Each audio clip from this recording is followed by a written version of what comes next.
Bienvenue sur Africa 24 dans cette nouvelle édition du Non-Stop Info. Voici les titres de l'actualité. Le chef de l'État sud-africain joue son destin. Dans quelques jours, il sera soumis à un vote de défiance au Parlement le 8 août. Le président Jacob Zuma, ouvertement contesté au sein même des rangs de l'ANC, son propre parti. Près de 2 millions d'électeurs étaient aux urnes le 16 juillet pour renouveler l'Assemblée nationale et les conseils départementaux en République du Congo. Le scrutin s'est déroulé sans heurts majeurs, mais les observateurs déplorent cependant de multiples anomalies. Un report de plus pour les législatives gabonaises. Ce scrutin était pourtant prévu avant la fin du mois de juillet. La Cour constitutionnelle a décidé qu'il se tiendrait finalement en 2018. Mais tout d'abord, ces tirs en Côte d'Ivoire. Ce mercredi soir, aux abords de l'école de police de Cocody à Abidjan, des militaires auraient pénétré dans l'enceinte de cette école, tirant en l'air. Un peu plus tard, toujours dans la soirée, des tirs ont également été entendus à Yopougon. Ces incidents qui n'auraient fait aucune victime sont survenus quelques heures après un remaniement ministériel avec la nomination d'un nouveau ministre de la Défense, Ahmed Bakayoko, un proche du président Alassane Ouattara. Pas de libération pour l'instant pour Laurent Gbagbo, mais la chambre d'appel de la CPI a demandé un réexamen de la situation de l'ex-président ivoirien. Détenu depuis près de 6 ans à La Haye, Laurent Gbagbo avait fait appel en mars de la décision de la CPI de le maintenir en détention durant toute la durée de son procès. Les juges de la chambre d'appel évoquent des erreurs lors du premier jugement. Sur cette décision de la Cour d'appel, on écoute justement la réaction de Maître Serizoku, avocat de Charles Blé Goudé. La détention préventive de M. Gbagbo n'a que trop duré. Et les motifs qui ont toujours sous-tendu les décisions précédentes visant à le maintenir en détention étaient des motifs qui n'avaient pas de fondement en droit. Et c'est ce qui vient d'être démontré et démonté par la Chambre d'appel aujourd'hui, qui estime qu'on ne pouvait pas, au niveau de la Chambre de première instance, se fonder sur le fait qu'il y avait un risque pour M. Gbagbo de s'échapper, tout en le maintenant en détention de façon aussi longue. Donc la Chambre d'appel estime que la durée de la détention et la durée de la procédure sont un élément qui doivent être pris en compte, en ce sens que ça dépasse les délais raisonnables.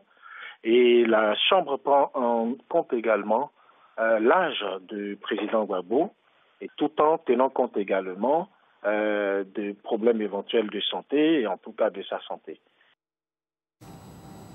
En Afrique du Sud, Jacob Zuma ne semble pas inquiet. Pourtant, il risque un vote de défiance secret au Parlement le 8 août. Un vote qui pourrait tout faire basculer pour le chef de l'État fragilisé depuis des mois par une série de scandales politico-financiers. Idet Merabel Bissou. En Afrique du Sud, le vote au Parlement initialement prévu le 3 août avait été repoussé au 8 août 2017. Cette fois-ci, le président Jacob Zuma pourrait être véritablement en difficulté puisque le vote risque de se tenir à bulletin secret. Pour l'instant, une dizaine de députés de la majorité ont publiquement exprimé leur désaccord avec le chef de l'État et indiqué qu'ils voteraient avec leur conscience. Mais si un vote à bulletin secret devait avoir lieu, certains députés pourraient être tentés de donner leur voix en faveur du vote de défiance contre le président sud-africain. Je pense honnêtement que la mission de l'ANC a été détournée. Je pense vraiment que le président a effectivement permis que cela se produise parce que c'est lui la personne morale. Une parlementaire de l'ANC, Makosi Koza, a choisi l'anniversaire de Nelson Mandela le 18 juillet pour dénoncer le scandale comme une insulte à la mémoire du père de la Fondation démocratique de l'Afrique du Sud. De nombreux cadres de l'ANC disent voir le mouvement de libération le plus ancien d'Afrique du Sud décliné sous la présidence de Jacob Zuma. À noter que les 8 années de service de Jacob Zuma à la tête de l'ANC et de l'Afrique du Sud sont marquées par des scandales et une stagnation économique. Le président actuel en particulier ne fait pas ce qu'il est censé faire, car, comme l'indique la Constitution, la gouvernance doit se faire en douceur, sans corruption. Nous parlons d'une personne qui a été impliquée dans plus de 783 affaires. Dans n'importe quel autre pays, il serait déjà parti. Je pense que le président doit quitter le pouvoir. Le président Jacob Zuma fera face à une motion de non-confiance le 8 août. Ce sera la 9e fois qu'il affrontera l'opposition à cet exercice parlementaire sous la bannière de l'ANC. Les candidats aux élections du 16 juillet en République du Congo sont toujours dans l'attente des résultats des élections législatives et locales par ailleurs, sans incident majeur, notent les autorités congolaises et les observateurs de l'Union africaine, des observateurs qui enregistrent néanmoins de nombreuses anomalies. Reportage notre correspondant Deva Panzo. 43 observateurs venus de 24 pays d'Afrique pour le compte de l'Union africaine et de la Conférence internationale sur la région des Grands Lacs ont relevé des anomalies dans le déroulement des élections législatives et locales du 16 juillet 2017. Du retard de l'ouverture de certains bureaux de vote aux urnes non scellées, en passant par l'absence des observateurs nationaux dans les bureaux de vote, la mission d'observation a relevé plusieurs cas de dysfonctionnement. La mission a relevé que dans certains cas, le matériel électoral n'était pas en quantité et en nombre suffisant. Ils ont ainsi relevé dans ces cas l'absence de scellés aussi pour les urnes et parfois l'absence de listes d'émargement ou de procès-verbaux. La mission composée d'observateurs de l'Union africaine et de la CIRGEL a déploré l'absence d'une frange de l'opposition à ce scrutin. Elle a ainsi recommandé au gouvernement congolais de prendre des mesures de décrispation politique fortes visant à favoriser le dialogue. Du côté des forces de l'opposition, les élections du 16 juillet 2017 ont été entachées d'irrégularités. Les gens se sont réveillés massivement pour aller voter, surtout dans la partie sud de Brazzaville.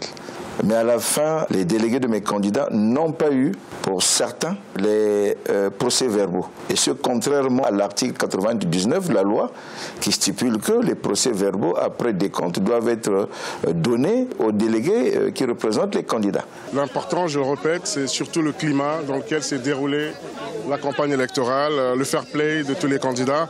Peut-être l'occasion de saluer aussi le fair play de tous les concurrents qui étaient en face de nous, la sérénité, la tranquillité. Je pense que c'est la démocratie qui gagne. Notons que les observateurs africains ont suivi le dépouillement dans 255 bureaux de vote visités dans les 12 départements de la République.